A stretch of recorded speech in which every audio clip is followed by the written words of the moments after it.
couple breaks. So we need to pray for this child that God will minister to this baby. Amen. Praise God.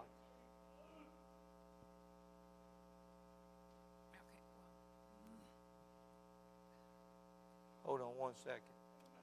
Are there any other prayer requests while we're...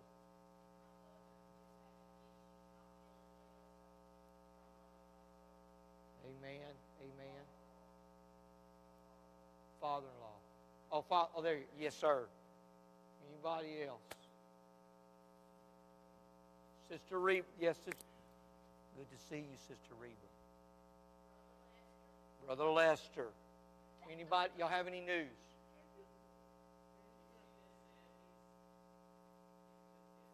Is he still in the hospital?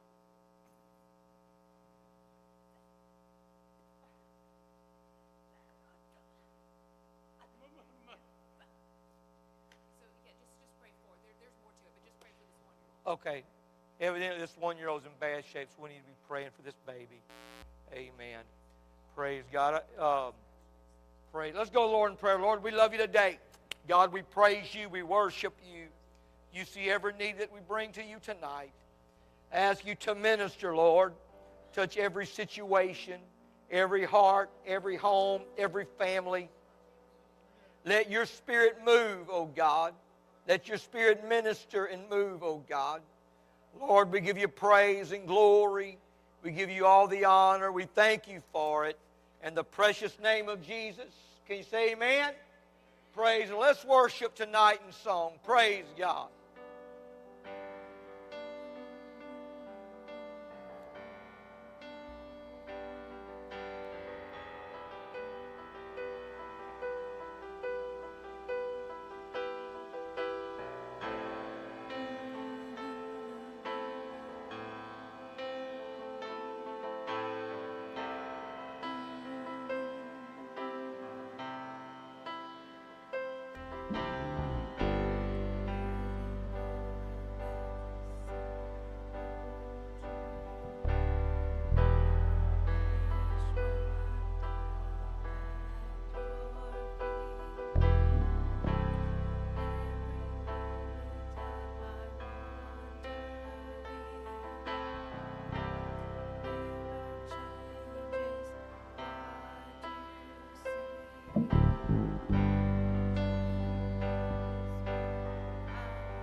I cry out to you.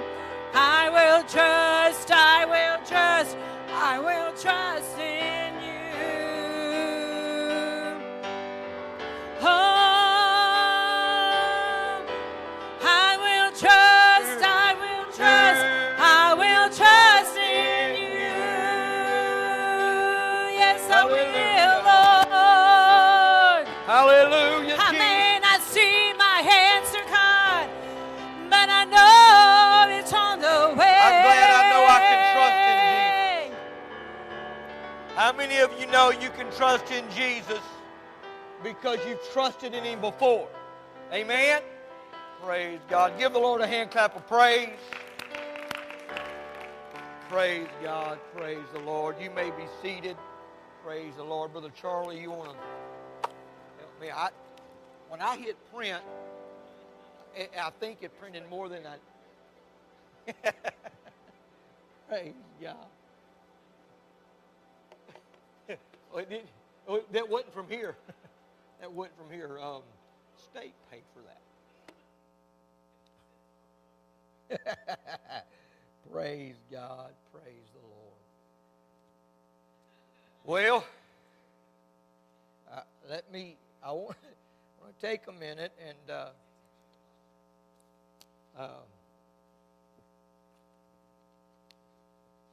be a little transparent with you today.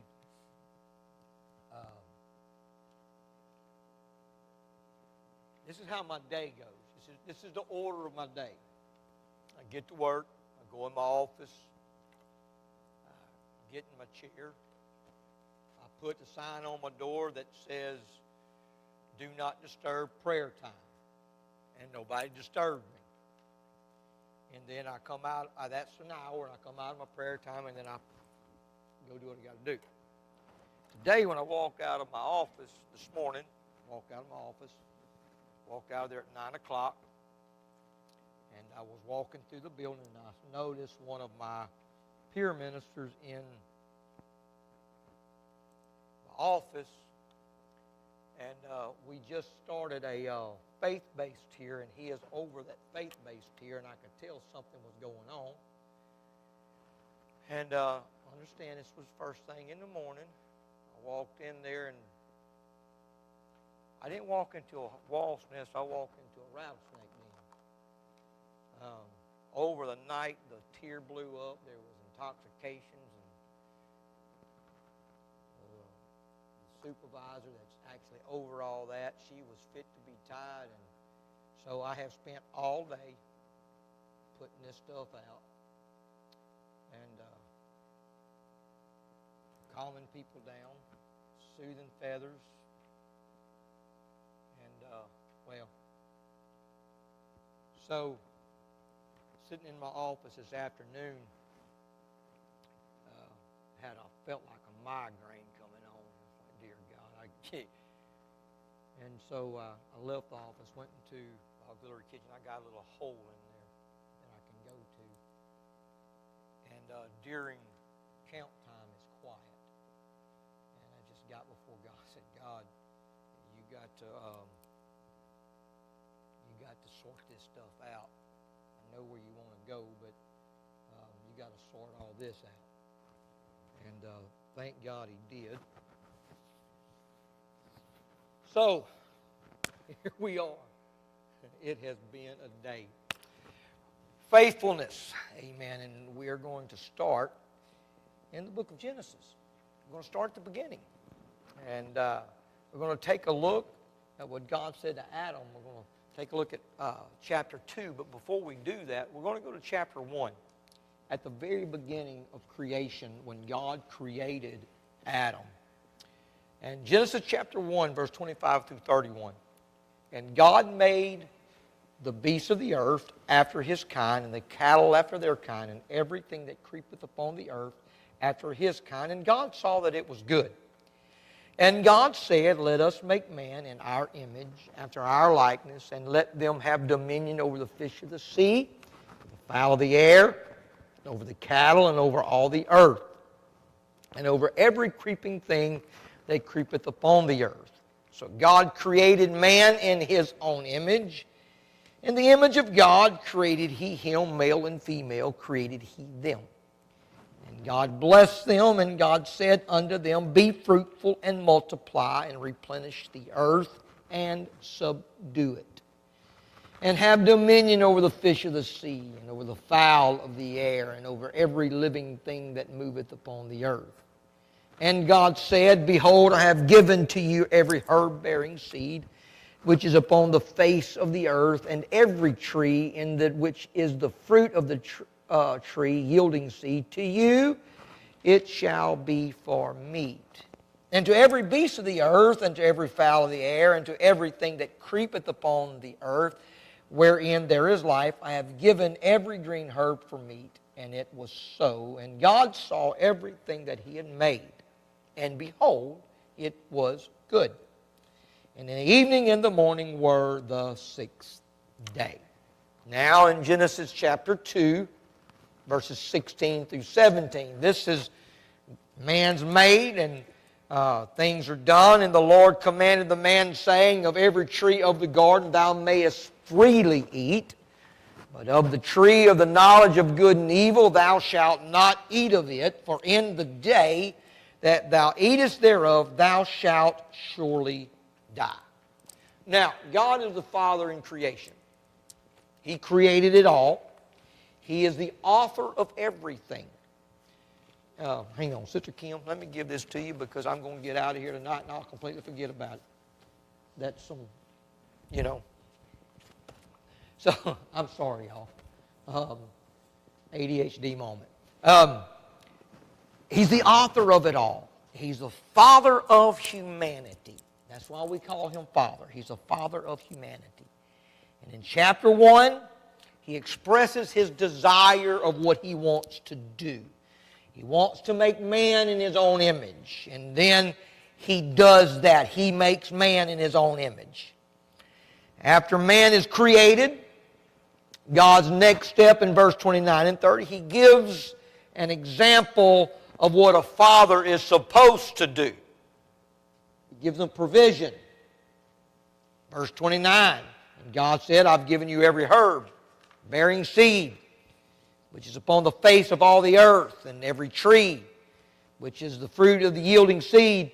To you it shall be for meat. And then verse 30, the beasts of the field, the beasts of the earth, and to every fowl of the air, to everything that creepeth upon the earth, wherein there is life, I have given every green herb for meat. So it was so. So in the beginning, God, after He created man, He showed them His provision. Now, we have to understand, remember, before God created man, He created provision. So He understood, I'm not going to create this man, stick him on a ball, and with nothing. I'm going to create everything. So He created atmosphere. He created everything. He created the earth.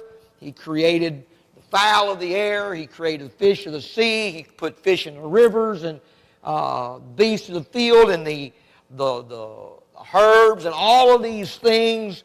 And then when He creates man, He says, here's everything. So God is showing His loyalty to Adam. I'm faithful to you. I made you. You are my creation. You are my responsibility.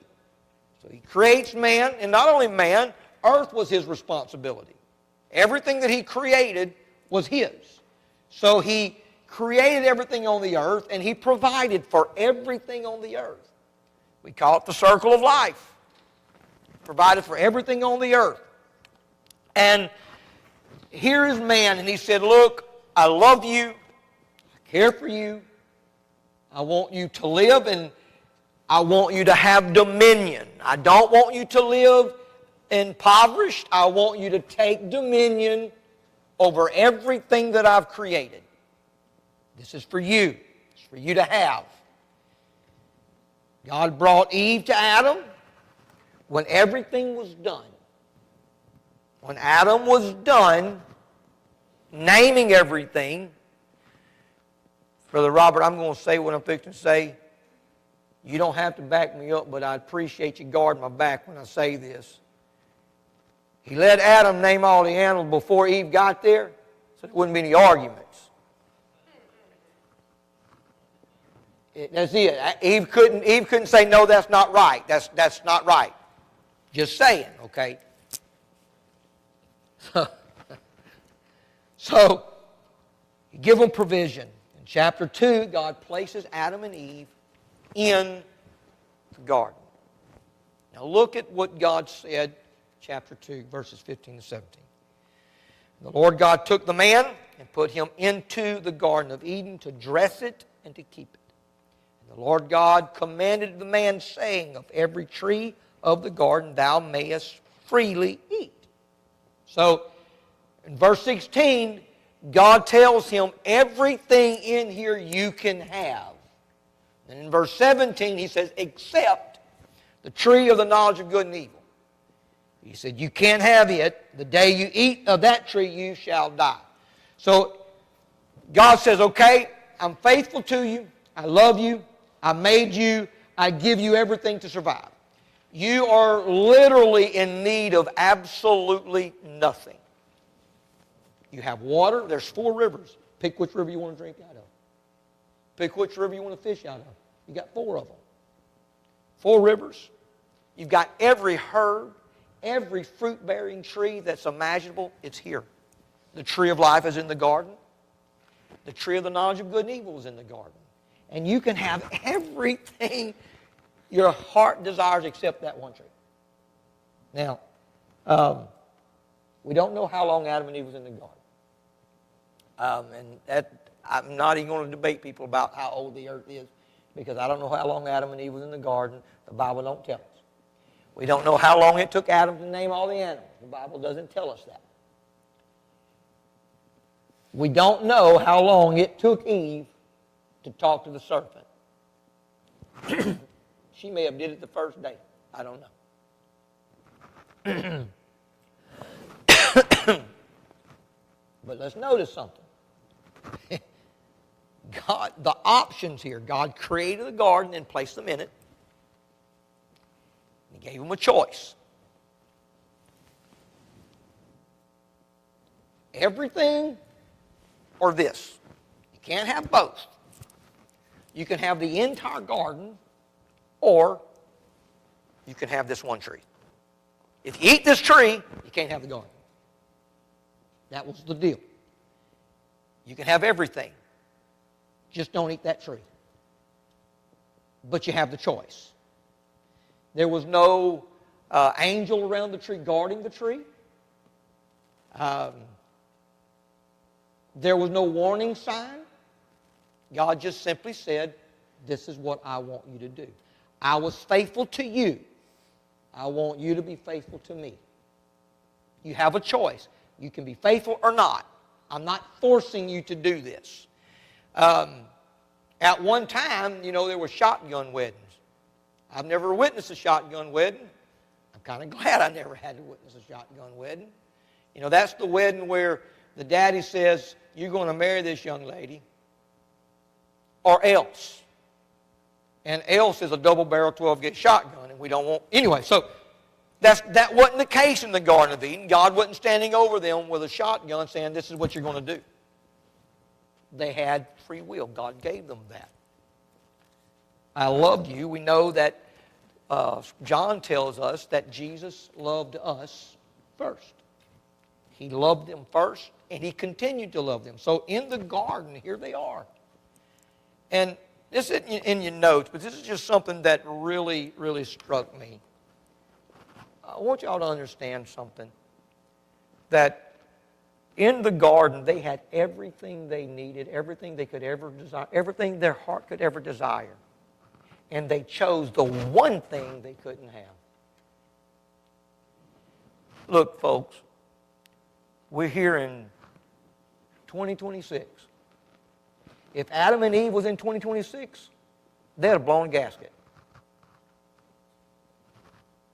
She couldn't handle one tree. They couldn't handle one temptation. What do you think they would have done living in this world today? Come apart. So listen, the devil's the accuser of the brethren. And he does that because he knows people, because he's been around a long time, wants you to think that you're less than what you are. But understand something. Adam and Eve had such a relationship with God that when God came walking in the cool of the day, his voice came moving. He recognized it. And yet, with that, he still chose the tree of the knowledge of good and evil. So it's no surprise when somebody fails. It doesn't surprise God when you mess up.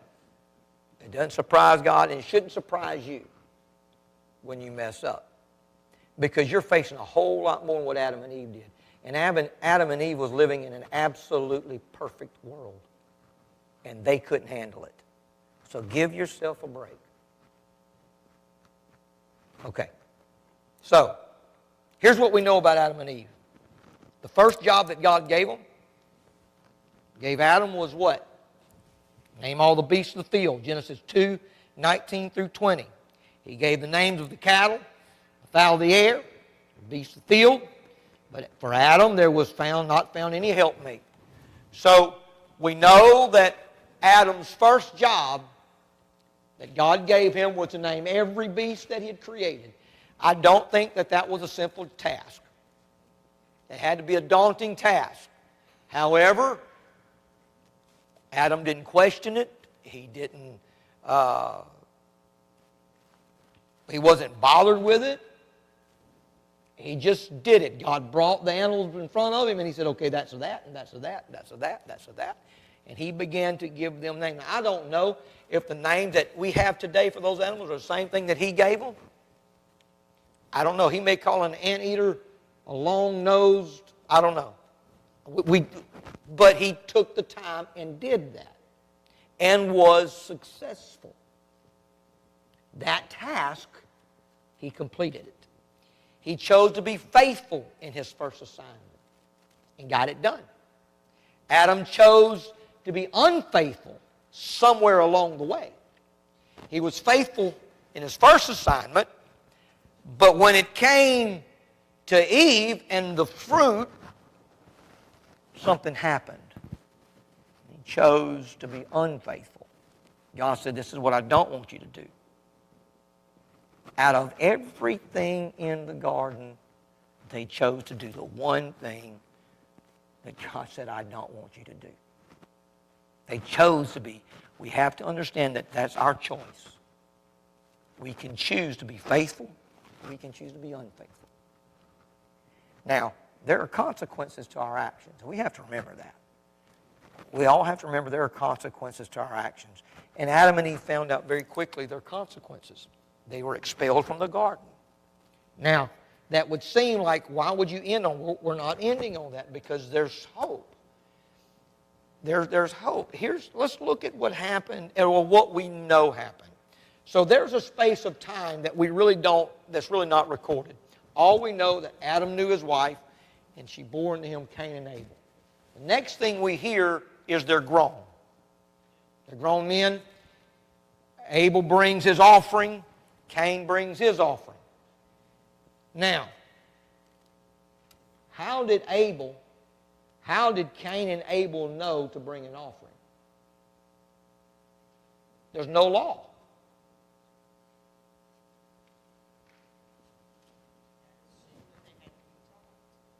They saw it from somewhere.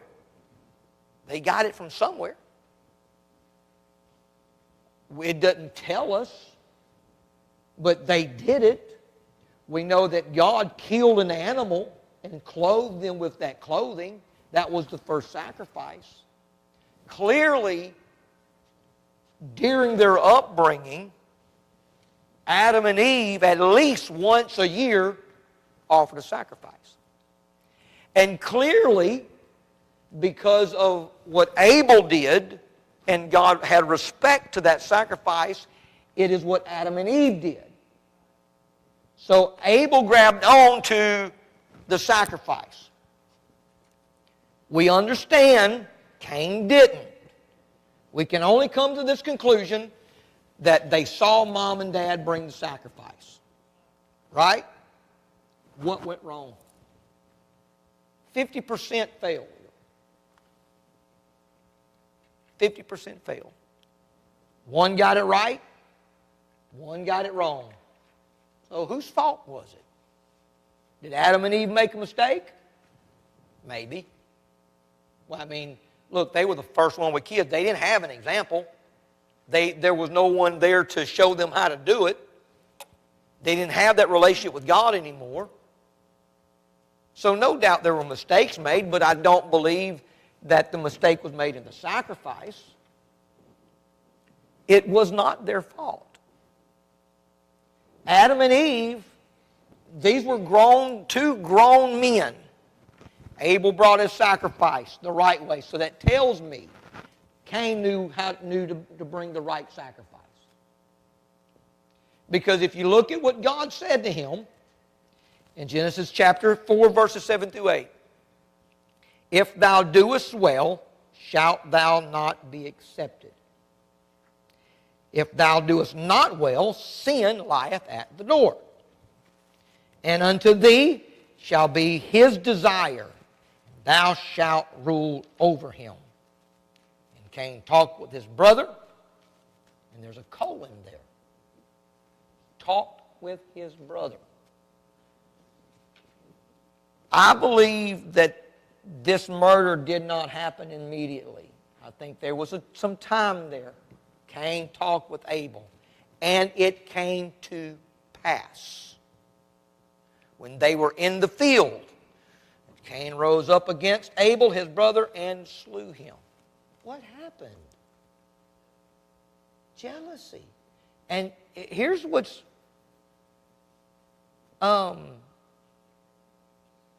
interesting. God accepted Abel's sacrifice because Abel brought the right sacrifice. God rejected Cain's sacrifice because he didn't. He brought the improper sacrifice. And when Cain got upset, God asked him a question. Why are you upset? If you do well, everything's okay. If you don't do well, then there's sin. You're going to get caught up in sin. Simply as that. If you do well, you'll be accepted. If you don't, sin's waiting for you at the door. Is God talking to him? Had this conversation with Cain. We don't find Cain answering God back. We don't find Cain repenting for bringing the wrong sacrifice. Because unfaithfulness, when unfaithfulness is in your heart, it's in your heart. And it's not for a moment. When a person decides to be unfaithful, if we're not careful, it'll get in our heart. Once unfaithfulness is in our heart, it leads us to other places.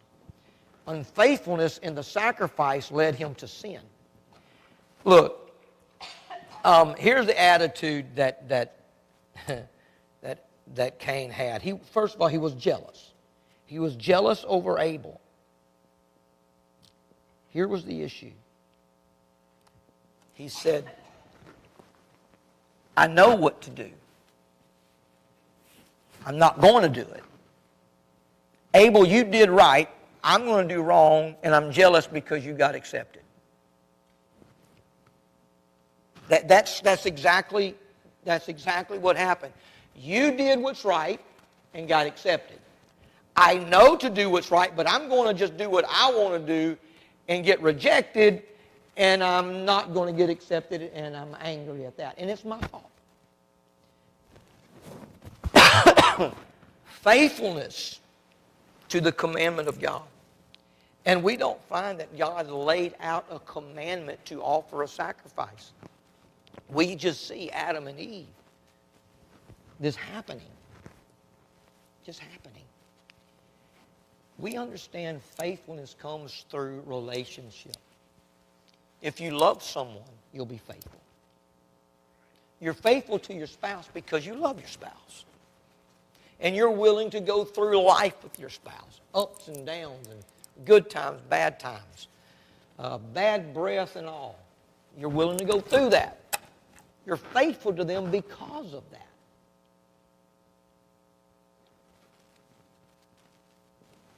Look at Cain and Abel. Cain was a shepherd. He tended his flock. No, excuse me, Abel tended his flock. Cain was a tiller of the ground, so he was a gardener. This is what he did. And God did not hold that against him. His profession was not the issue. He was just a tiller of the ground and raising food and doing what they were supposed to do and taking dominion over the herbs and over the vegetables. And he was doing what he was supposed to do, and there was nothing wrong with his profession.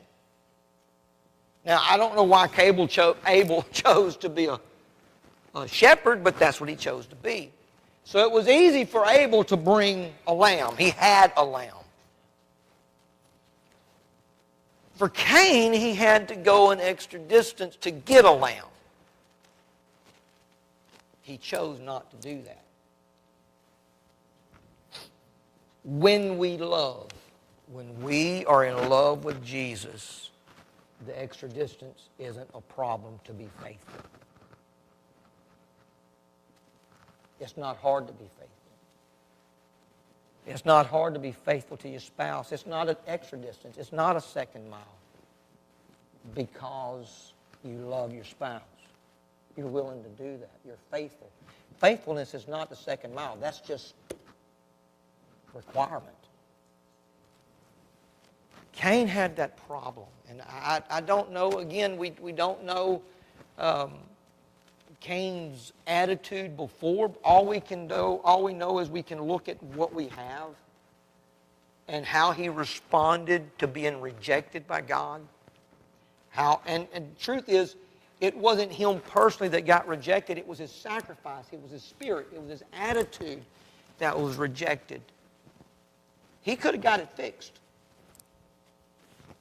It would have been simple for Cain to get this fixed. All he would have had to do was say, God, I'm sorry. I was wrong. I had a moment, a lapse of judgment. You know what, Abel, can we make a deal here? Can I get a lamb from you? I got to offer sacrifice. The truth is, at that time, the Bible doesn't say it didn't have to be a lamb. It was an animal. There was no law governing the sacrifice. So he could have killed an animal in the field. There was nothing to govern that.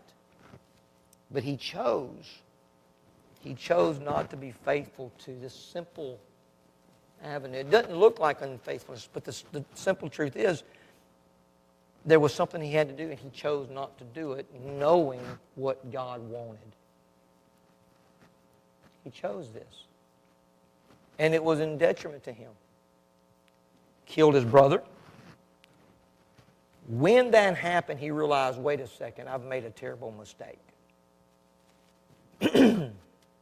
It wasn't only that it affected him, it affected Cain and Adam and Eve. Because when Seth was born, look at what Eve says. God, you have given me another seed other than Cain and Abel. She was lost. God said, not only now are you in trouble, you're gone. You can't hang around Adam. You can't hang around your mom and dad. You're gone. Leave. I'm exiling you. For this simple act. Because it's not just a simple act. Because the act comes from our heart. The act comes from a place of devotion. A place of faithfulness or unfaithfulness. And when I'm faithful to God, God honors it. When I'm unfaithful to God and recognize that I have been, and I'm able to say, God, you know what, I had some issues today. God's just. He's loving. He's caring. He honors His word. And if we repent, He's faithful and just to forgive. But I've got to get back to that place. I've got to repent and allow God to steer me back to where I need to be. So, After Cain was exiled, Genesis chapter 4, here's what's beautiful. Genesis chapter 4, verse 26.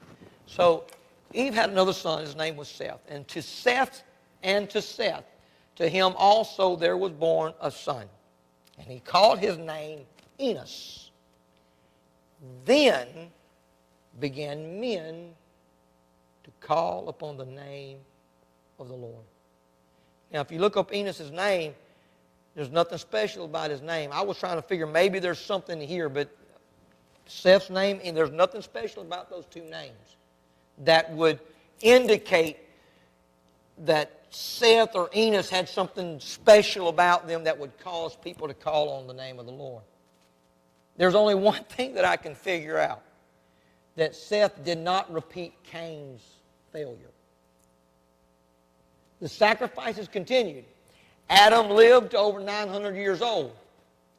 So that would tell me that if they learned how to offer sacrifices as a child, then he would have continued to doing the same thing.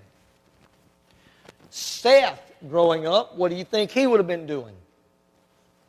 The same thing. He would have followed after their shoes. Adam and Eve learned their lesson. They started offering their sacrifices.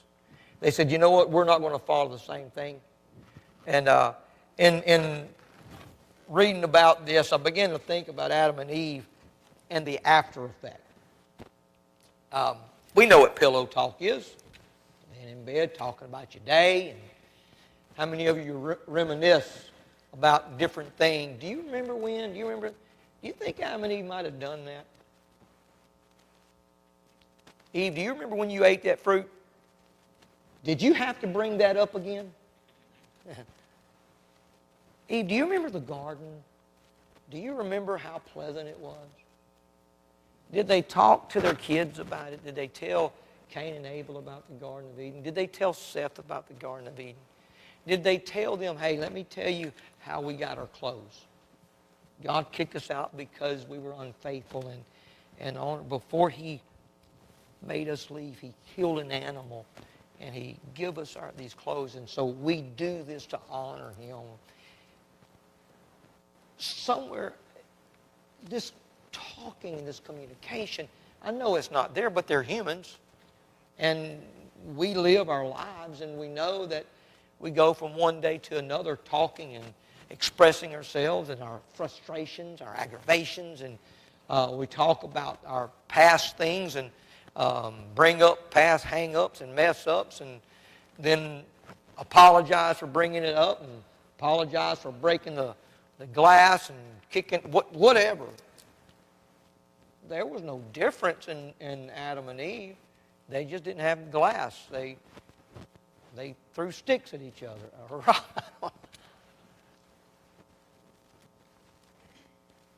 But here they are with this brand new baby.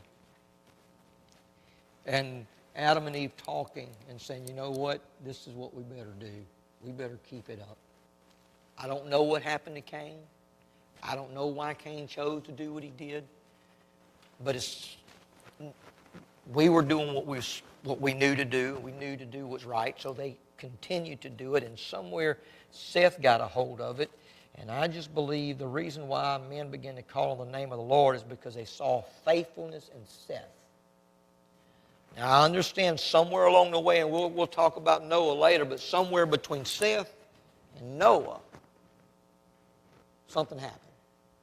And if you do the math, Seth and Adam would have been alive when Noah started building the arks. They saw this happening, and they saw the change. They saw the change in people's lives. They saw the change when they began to move away from God. They saw this happening, and these would have been Adam's grandkids, great-grandkids, and maybe even some of his own children turning. But for Seth, when people begin to move and lives begin to go, because it said that Adam lived and had more sons and daughters, so he was affecting the rest of them. The rest of his brothers, the rest of his sisters, his grandkids, his nephews, his nieces, his little brothers, and so on, all the way down the line. these generations after him saw his faithfulness, and they began to call on God once again. We have to think about where we are in life and in our world. And we all understand what kind of world we're in. We understand the violence in the world. We understand the anger in the world. And we understand that faithfulness is an archaic word. It's an old-fashioned word. Monogamy is an old-fashioned word. Marriage is an old-fashioned word. That's an old-fashioned institution. But the truth is that we've got a generation coming up that's longing to see faithfulness. They're seeing a lot of everything else. They want to see people that's steady. They want to see somebody that's doing it. They're not wavering. They're not flouncing. They're not pushed around by winds and waves. They're faithful. They're faithful. And for no other reason. They can look at them. And I was talking to a man in my office today. And he's an old Marine. And he's a Black Ops Marine. And when I first met this guy, his head is tattooed up. He's got a tattoo on the back of his head that you don't want to know what it is. He's just a rough guy. I've known him for 4 years now. Spent a lot of time with him, listening to him talk, listening to he do what he does. But today he sat down in my office. He come and he had to get some information about some engine parts. He sat down and he said, "Chap," he said, "I've been reading the Bible a lot of scriptures." And I knew that he had been because he'd been talking to me about it. And they got a new app on their tablet called Pandora.